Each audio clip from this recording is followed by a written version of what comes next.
Hey guys, what's up? It's me, Pagey here, once again with another video for you guys. In this video, we're going to be going through Gotham Season 2, Episode 1. This is going to be a review. It will contain spoilers, so if you've not seen the episode, go watch the episode, then come back to this video and discuss what you thought in the comments. So if you do go on to enjoy the video, make sure to leave a like, leave any comments on what you thought in the episode, and subscribe if you are new. So the episode starts off with Bruce going down the stairs, and it's pretty interesting. From the top of the stairs to the bottom of the stairs, he gains a couple of inches, which I thought was pretty funny. They probably should have filmed that scene when they were filming the last scene of Season 1, just for some continuity, if you know what I mean, like him not growing a couple of inches while walking down the stairs.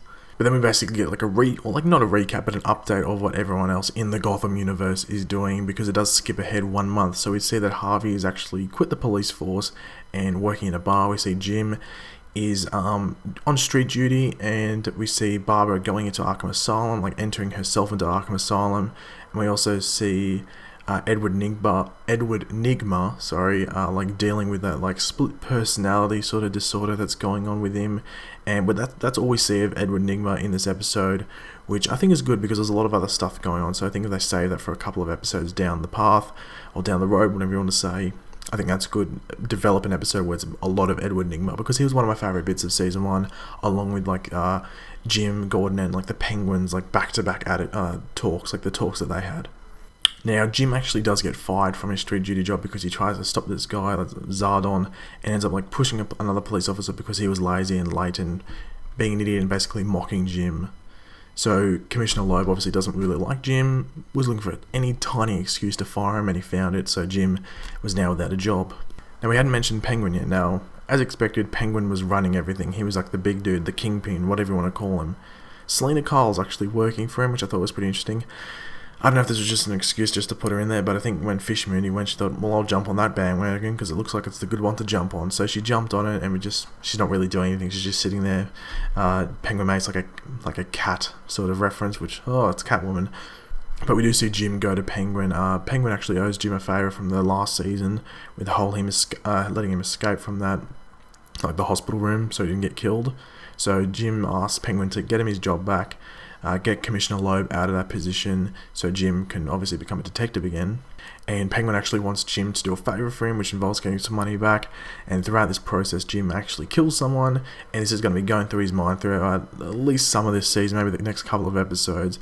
But even throughout this episode, it was still on his mind. Like, he couldn't really confess it to Lee at all, so he's still on his mind a bit, and I think it'll be affecting him for a couple more episodes. One thing I did notice, like, Butch is now like Penguin's like guard, or like assistant, I guess you could call him, and he's still a bit weird. You can see when he's standing there, he's like making these weird head movements with his jaw as well, which I thought was pretty weird. So Butch is still affected by what happened to him last season. Now, when Barbara's actually in Arkham, she makes friends from the advice of Jerome, who's, I think I'm really starting to like him as a villain.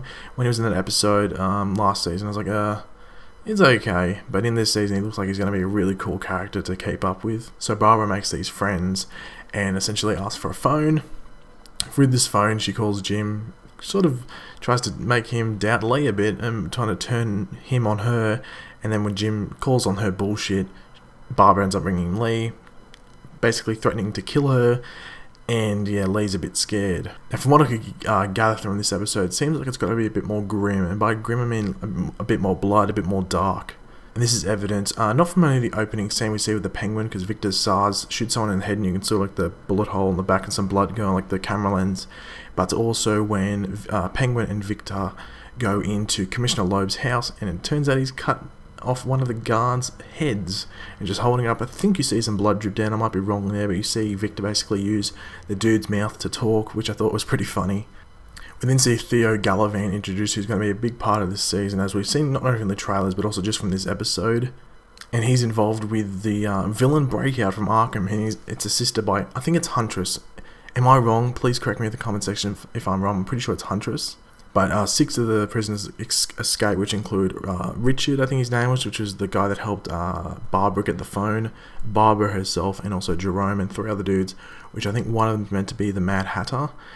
I think he's meant to be like the dude with the long hair, and he got the blood sprayed on his face when Richard is actually killed by Huntress because he doesn't want to work with Theo, because Richard wants to be the top dog. He wants to be the one in charge. He doesn't work for anyone else. Now, towards the ending of this episode, we actually get Bruce, with the help of Alfred, making like this fertilizer bomb to get into that secret room that his father had. So obviously it's going to work, because it'd be really stupid if it didn't work. It'd be like a waste of 5 to 10 minutes of the show.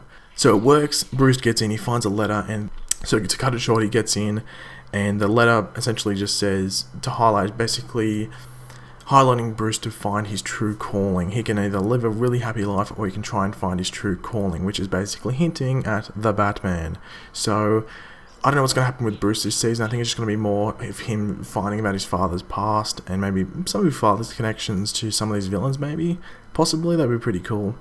But there's all those computers and stuff in there, maybe some books and files that we didn't see on the screen at that time that Bruce could go through and to find out more about his father's past.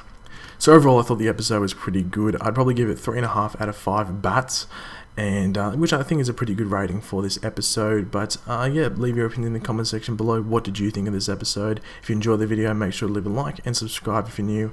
When the promo for the next episode drops, I'll probably make like a breakdown video of that, so that should be up probably in the next day or so, mattering when they drop it. But yeah, make sure you're on the lookout for that, and I will catch you guys later. Goodbye.